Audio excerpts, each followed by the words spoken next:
Yeah. Yeah, sorry. That was just to let everybody know that the meeting is being recorded. So if you don't want to be on video, just please turn off your video now. But we would like to see you. I think Maggie's quite keen to have a sight of your faces. Anyway, I'll just do a brief bit of housekeeping. My name is Vanessa Martin. I'm the curator here at West Highland Museum. Please can you just ensure that you are on mute throughout while Maggie is talking. There will be the opportunity to ask questions at the end, and we're going to have a question and answer session, so that will be good. And we're also streaming live on Facebook as well, just so you know that. So welcome. We're here as part of the Jacobite Week celebrations, which are happening across Scotland this week. If you want to find out more about anything going on in your area, you can visit the Jacobite Scotland website to find out more. And you can also visit our own website here at West Highland Museum to find out what's going on at the museum, if you happen to be in Fort William or thereabouts. So we're hosting this talk today with Maggie, which we're really grateful for her to having come. This year is actually the 100th anniversary of our first ever Jacobite exhibition. So we will be having a series of talks towards the end of the year as well. So if you enjoy this one, please do check out our website towards the end of the year and come and join us online over the autumn and the winter for more. So now I'd just like to welcome Maggie. So just a brief introduction. Maggie is a celebrated Scottish author whose passion lies in bringing Scotland's rich history to life. She's written well-loved family sagas set in her native Glasgow and Clydesbank, while her Storm Over Scotland series is a tale of star-crossed lovers negotiating Jacobite intrigue and political tension before and during the 1745 Jacobite Rising. She's equally renowned for her non-fiction, Damn Rebel Bitches, The Women of the 45, and Bare-Assed Banditti, The Men of the 45, highlight the different personalities of the Jacobite Rising. And her latest book, One Week in April, The Scottish Radical Rising of 1820, examines the 18th century movement. She's also written a social history of Red Clydeside and a vivid biography of wartime nurse and Jacobite historian Henrietta Taylor.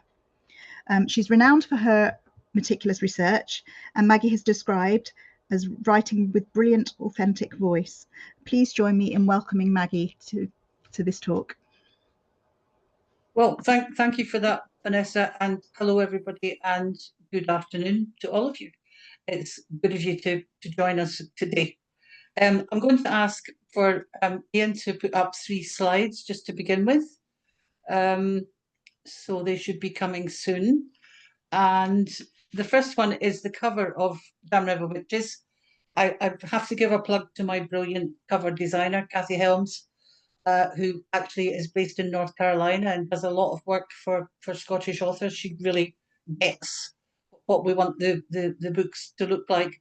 This is the 25th anniversary edition of Damn Rebel Bitches, which was published in 2022. And you can't quite see it, but it's got a wee penguin at the bottom of the cover, which I'm very proud of. If we move on to the next slide, we have Bare-Assed Banditti, again designed by Kathy Helms, and again published by Penguin Books. And then on to the lady who's the heroine of this afternoon, who is Isabel Haldane. And this little miniature I got from one of her descendants years and years ago. And I don't now remember how I found the descendant, but I do remember wandering about the foggy streets of Notting Hill and going in, and she'd made a copy of this for me of Isabel. I think this is Isabel in later life. What I'm going to be talking about today is Isabel when she was a younger woman. She was in her late 20s at the time of the 45.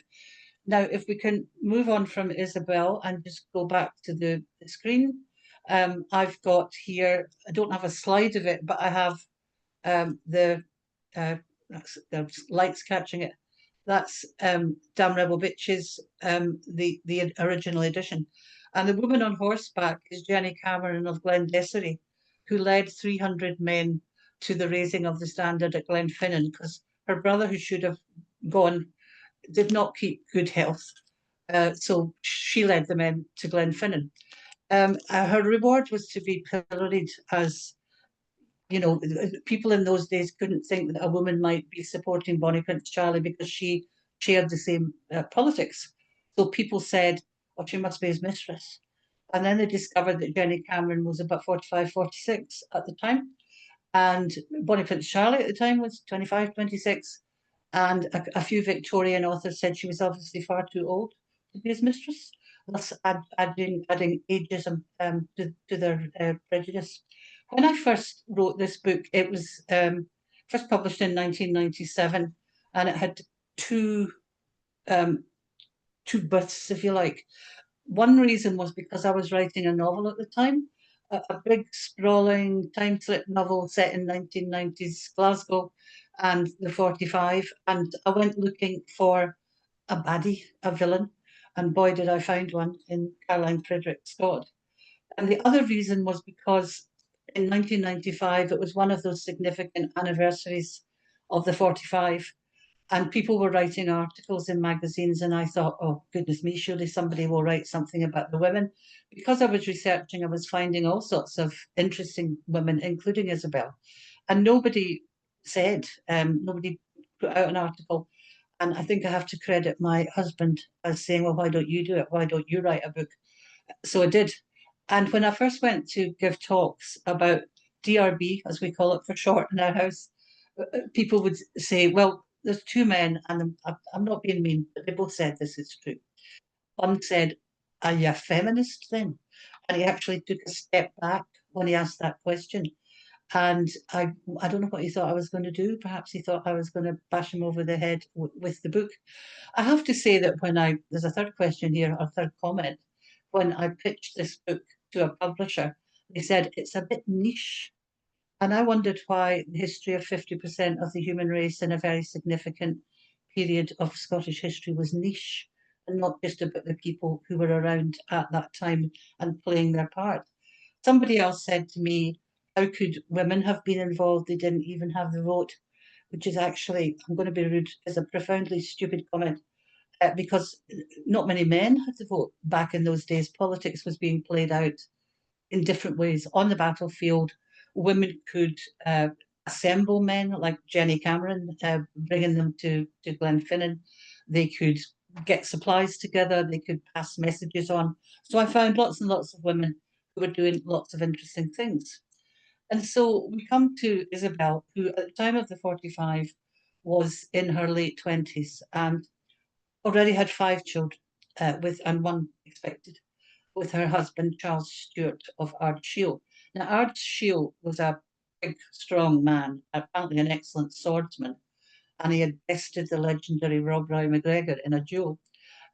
He was involved in Jacobite politics, but when Charles arrived without the promised French support, by and large, with the 7 men of Moira, Charles hesitated because he knew what might happen. He knew what the consequences of failure would be. So he thought, well, should I do this? Because I'm not just risking my life, I'm risking everything for my tenants. And according to the story, Isabel took off her apron, handed it to Charles, and said, you stay at home and look after the house and the children, Charles, and I'll lead the men out. So Charles led the men out. The Appin Stewarts served throughout the 45 and very bravely. They were on the invasion of England as well, and they were at Culloden, and they were really slaughtered at Culloden. There were 300 members of the Appin Stewart Regiment. We'll see a slide later of the memorial to them in Appin. And of the 392 were killed, and about 68 were really badly wounded. They were on the right wing of the Prince's army, and they were part of the mad charge, which might have done something, but the redcoats outgunned them. So that was that. And I have to look at my notes here because I have to remember all these names. The Appin Stewarts, under the Appin Stewarts came other names. The Stewarts, of course, the McCalls, the McLarens, the McIntyres, the Carmichaels, the McCormacks, and the Livingstons. And there was a Livingstone at Culloden who's said to have been Dr. David Livingstone's great grandfather. Later on, we'll see a slide of the Appin banner, which 16 men probably died trying to bring the Appin banner back to Appin, and they did save it. So when you come to Fort William was part of what was called the Chain, which were the fortresses up the Great Glen. So there's Fort William, Fort Augustus, and Fort George in Inverness, which is not where the present Fort George is. It's where Inverness Castle, because that's a more modern building, Inverness Castle was. And the idea was that they thought they could contain the clans of the Great Glen. In fact, when Charles landed, they thought they could keep him behind the chain, and then he wouldn't come through into the rest of Scotland and then England. And, you know, the rest is history. So the person who was in charge of Fort William was Caroline Frederick Scott. Now, it's an unpalatable fact that at least 3 of the worst persecutors of people in the Highlands were Scots.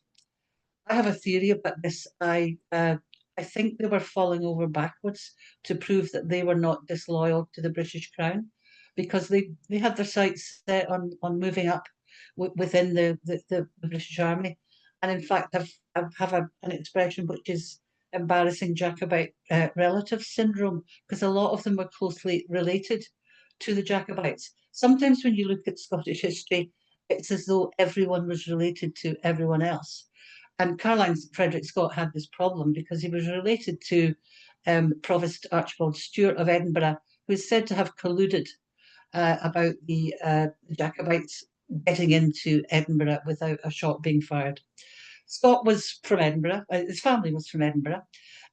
He was born in Dresden, however, because his father was ambassador to the court of Hanover. This was before Hanover, the House of Hanover, came to the British throne after the death of Queen Anne. And his unusual first name is because he was named for his godmother, who was Caroline of Ansbach. And she subsequently became Queen Caroline of Great Britain, and she was the mother of the Duke of Cumberland. Some people sometimes say jokingly, was he embarrassed about having a girl's name? He doesn't seem to have been, because he gave his own son the same name, Caroline Frederick Scott. So he was of Guy's regiment, which was a regiment of engineers, and one of their jobs was to check all the defences. So that was why he was in Fort William. And I know I would love to see the virtual reality program showing the siege of Fort William, which happened at the beginning of 1746, when the Jacobites besieged the fort. And Captain Scott was in command, and he defended the fort very bravely and very efficiently. And he wrote a diary, which was later published in the Scots magazine. And you can find this diary on the internet now. And he records that 2 of his sentries were calling out to each other one night, all's well. And somebody in the Jacobite camp said, yes, damn you, too well. So it didn't work out for the Jacobites, and they lifted the siege of Fort William about 2 weeks before Culloden. So then we come to Culloden and the catastrophe of Culloden. So Isabel's husband managed to get away from Culloden and hid near Ardsheal at Kintallen. And he was a prize because he had been on Bonnie Prince Charlie's Council of War. He was known to have been a dedicated Jacobite, and Caroline Frederick Scott kept looking for him and kept coming back to Appin. And he was pretty brutal in the way he did it. So I'm going to give you a short reading from the book. Scott, as some of you may know, was a really brutal man. There's a story about how he was happy to take part in all the reprisals afterwards, the burning of houses, the driving away of cows, which were sold to buyers from the south at Fort William. He knew Cumberland, and they were not that different in ages, maybe about 5 years. Scott was about 5 or 6 years older. And one day in June 1746, got a message from Cumberland to say, don't burn any more houses today. And Captain Scott said, oh, the men have gone to do it, just let them do it. They don't know about the orders. He also said, when one of his officers remonstrated with him, that he knew better, that he was going too far.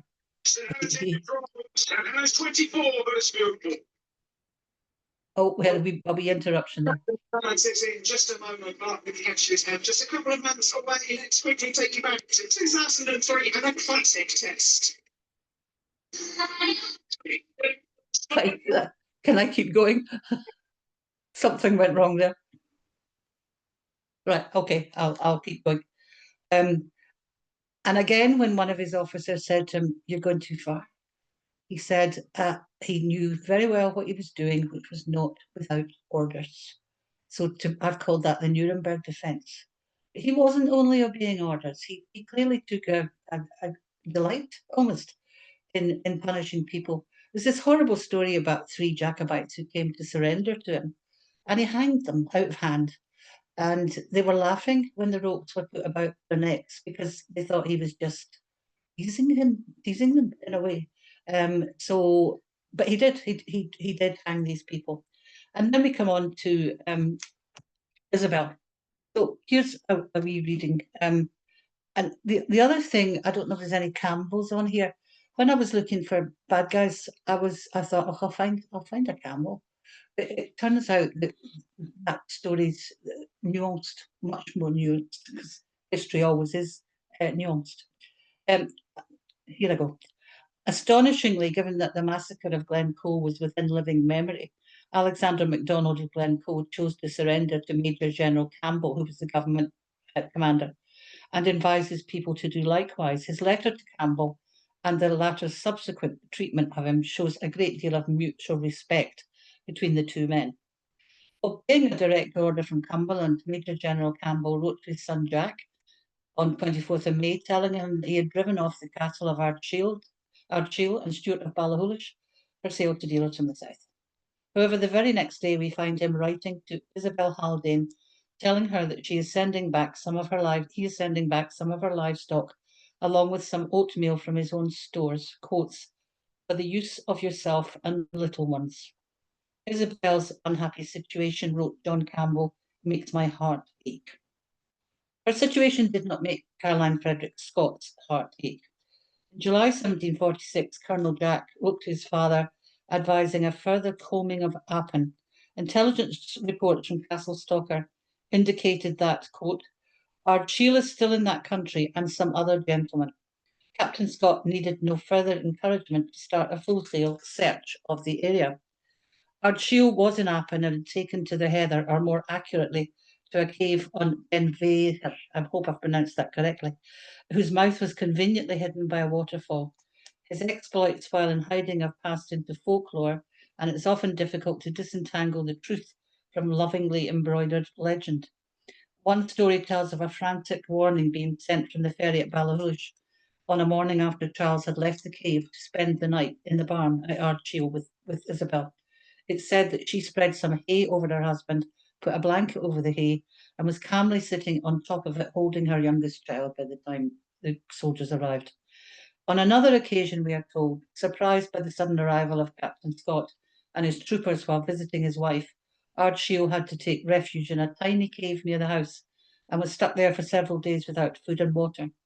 Captain Scott mounted a round-the-clock guard. According to this story, a man known as Black Donald the Fool came to the rescue, hiding a flask of drink and a loaf of bread under the old greatcoat which he wore. He got into conversation with the redcoats, who, all unknowing, were right above to the entrance to the cave, which was hidden by a slab of stone. Were you to open your eyes widely for half a minute and look at the sun, said Donald mysteriously, you would see him more beautiful than ever you did before he met the sun, not Ardsheal. Bored with their guard duty, the young soldiers did as he asked. They were distracted and dazzled long enough for him to move the slab and pass Ardsheal down the food and drink, which kept him going well until the disgusted Captain Scott, thinking that his body had escaped, called off the search. So Scott went off to the Western Isles. He was involved in the hunt for Prince Charles, but he kept coming back to Fort William and he kept coming back to Ardsheal. He descended on Ardsheal House one day in August 1746 and set about its wholesale plundering. He did it with meticulous thoroughness and a gloating pleasure which makes unpleasant reading. In an act which smacks of pure vindictiveness, he had his men cut down the fruit trees in the orchard. He then turned his attention to the house, embarking on an orgy of destruction there. Isabel's meagre food supplies were plundered, including the small amount of butter and cheese which she had made from the milk of the cows returned to her by John Campbell of Mamore. All the timber in the house was removed, doors and wood panelling. The slates were taken off the roof. It was done slowly and carefully to the extent that removed nails were straightened out so that everything could be taken back to Fort William and sold. Isabel, with a brood of young children around her skirts and expecting another baby, stood trembling with indignation in the wreckage which the captain had made of her home. When he had finally finished, he asked her for her household keys. Bemused, she handed them over to him. At this point, in a parody of gentlemanly behaviour, Captain Scott offered her his hand, led her to the door, and told her to go. Her home was no longer hers. And this thing about the keys, housewives and housekeepers kept their keys at their waist on what we know as a chatelaine, which could also include things like a tiny pair of scissors or a little notebook and pen. But those were the badge of office of a woman like Isabel, who was very careful to have everything trig, as we say in Aberdeenshire, in her house, and it was all being destroyed. So, being a bold woman and a furious woman, she wrote a letter to Captain Campbell of Mamore, and I've got a copy of it here, and I've got a transcript as well, because although Isabel was quite a neat writer, it can sometimes be a bit difficult to decipher 18th century handwriting, and I shall find it just in a minute. So,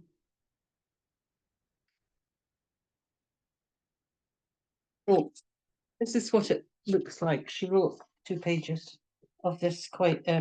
I got these from. I consulted these when I did the first research at the National Library of Scotland in Edinburgh, and thanks to the wonderful staff at the NLS, I said I would give them a plug. I got another copy of these, and I got the scans. So some of the things she said was.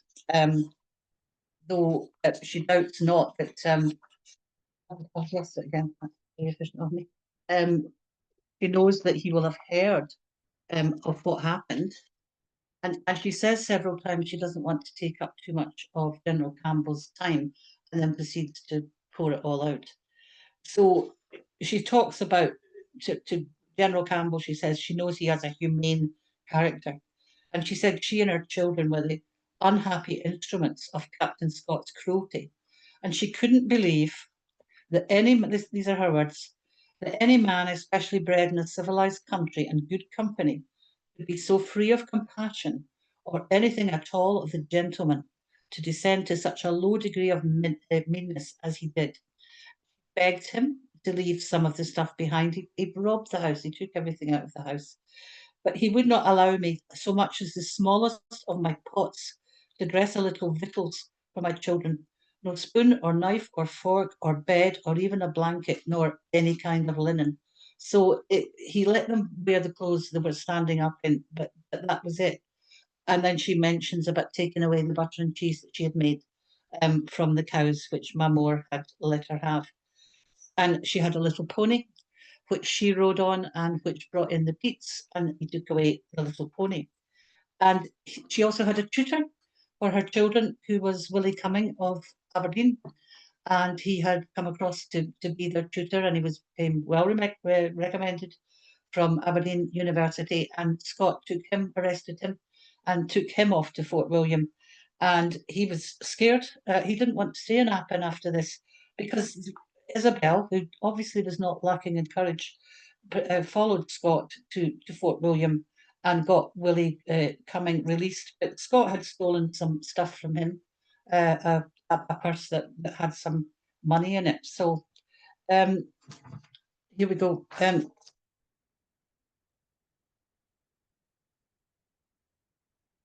And she said, I doubt not the poor people would give me some of their few remaining cattle, but I can't take them as I have no secure place for them. She then asked Mamore if he could give her a pass so that they could go to the Low Country, because where she felt she would be safer. And she felt she was very keen that her children should be educated, And she felt if this was going to be this terrible rigour of repression in the Highlands, that it would be safer in what people in those days called the Low Country. She herself was from Lanrick, near Doon, near Stirling, and did eventually go there, but not yet. But just to look at her letter again, I don't know if you can see this, it's probably not very easy to see. Down at the bottom, it says, P.S. Excuse the coarseness of my paper, my good friend Captain Scott, having left me none better. Now, what got me when I read this 20 whatever years ago it was that how could a man bred in a civilized country and in good company? And I thought, how did she know? He had been raised in good company, which gave me the idea that they might well have known each other. And part of the vindictiveness might have been, well, since I write novels as well, part of the vindictiveness might have been as because he was a rejected suitor, or they might just have met and just absolutely disliked each other intensely. So what happened after that? Scott didn't stop persecuting her. Charles left for France in about September 1746. Isabel was still there, and in December, Scott came again and put to the torch all that was left of Ardsheal House. And Isabel had to go out into the snow with her children into an outhouse. And the next day, she gave birth to the child she had been expecting, a daughter. And Scott and his officers came in to see her. And I can only see that as gloating. And that's when he said to her, I do think your husband was a great fool to go off and join the rebels and leave you and your children without a house. And he had a bag of gold in a purse, and he took the baby girl's hand in his and said, I wish I could have your father's hand in mine. Whether he thought Isabel really was going to take the money and betray her husband, which seems he should have known better. I also think you would have wanted to wash the baby girl's hand after he held it. So Isabel eventually got away, and she went first to the relatives in Stirling, there was a lot of Jacobites round about Stirling, and the Haldanes were Jacobites. And then she eventually joined Charles in a town called Sons in the Champagne district of France. What's, I think, funny, maybe a kind of poetic justice, is that Scott was promoted to major and was posted to India. And he died there less than 10 years after Culloden of what's just described as a fever. Charles died Charles Stewart of Ardsheal died a few years later. Isabel lived on till her 60s, and she came back to Britain, to Northampton. Now, it's not clear why she came to Northampton. She had what was called dropsy, which we now know as edema, swelling of the tissues and so on. Maybe there was a doctor there who was well known for treating that. However, she died in Northampton in the Peacock Inn, and she's buried in All Saints Church in Northampton. And while I was doing the prep for this talk, I got in touch with All Saints, and the secretary there very kindly went out into the graveyard, but she had to come back and say, no, the stones are too weathered. She wasn't able to see whether there was a stone there to Isabel. But there is a plaque in the church, which we're going to see a picture of just in a minute. So I think we could, well, I was just going to mention briefly, but I'm going off at a tangent here because I can talk for Scotland. The other result was that because Charles was an attainted rebel, his estate fell forfeit to the crown. And the crown appointed a factor who was Colin Roy MacDonald Roy because he had red hair. And this is the man who was dubbed by Robert Louis Stevenson as the Red Fox. And this is the man that we know, if we've read, kidnapped. We know what happened to him in what became notorious as the Appin murder. So about 1752, I think it was, Colin Roy Campbell was coming from Inverness, came over the ferry at Ballyhullish, and was in the wood of Lettermore and was shot in the back by a musket. And it's a lot of you will know that this has been an enduring mystery as to who fired the fatal shot. a lot of people think it was Alan Breck Stewart who was around then, but it's all wrapped up in a big mystery. And I understand there are people in Appin who know who fired the fatal shot. So let's have a look at, before I go on to that, I was just going to go on to the man who paid the price for the murder of the Red Fox was Charles Stewart of Ardsheal's half-brother, James Stewart, also known as James of the Glen. Stevenson called him James of the Glens, but apparently that's a mistake. And for that information, I am indebted to Professor James Hunter, who wrote a very excellent book called The Appin Murder, which tells you all about it in meticulous detail. So James Stewart of the Glen, James of the Glen, was tried at Inverera. He was a Campbell. He was never going to get away with it being tried in Inverera. And he was brought back to Fort William, and then he was brought to Ballachulish, and he was hanged on the big rock, which is next to the Ballachulish Bridge. And some of you will know the very striking memorial that is there. And also the barbarity of the fact that he was left hanging there, hanging in chains, as a warning to say, this is what you do. This is what happens to you if you do something like this. So can we go back to the slides and have a wee look through? Right, this is just Ardsheal House. I was just looking for a picture of Ardsheal House. This is taken in 1980. I went in 1990 something, and I think it had been being run as a guest house, but I'm not sure what the situation is now. We move on to the next slide. This is the memorial to the Appin Stewarts in Old Appin Kirkyard. And if we go on to the next slide, it's a closer. Yeah, as it says there, this old stone removed to Appin originally stood at the head of the grave on Culloden Moor, where lie 92 officers and men of the Stewarts of Appin, who fell in the memorable charge of the right wing of the Prince's Army, April 16, 1746. One of those men who fell was the brother of Isabel Haldane, George Haldane of Lanrick, because the Haldanes, as I think I've said, were Jacobites as well. Right. That's just to show the some of the names and some of those names that I mentioned earlier. And on we go to this is the Appin banner. And the story goes that people tried to get it away from Culloden because it was all tied up with honour if your banner fell into the hands of the people you've been fighting. And it's said that 16 people tried to get it away, and it was the 17th who managed it. That banner was in Edinburgh Castle for a long time, but I think it's in the National Museum of Scotland in Edinburgh now. And if we move on again, that's just a view of the old fort. Just a personal note here. I'm one of the railway children, daughter of our station master and niece of our signalman. And my signalman uncle stayed at the fort at the end of the war in a railway sleeping car. And I have a copy of his marriage certificate, and his address is given as the dormitory, the Fort William.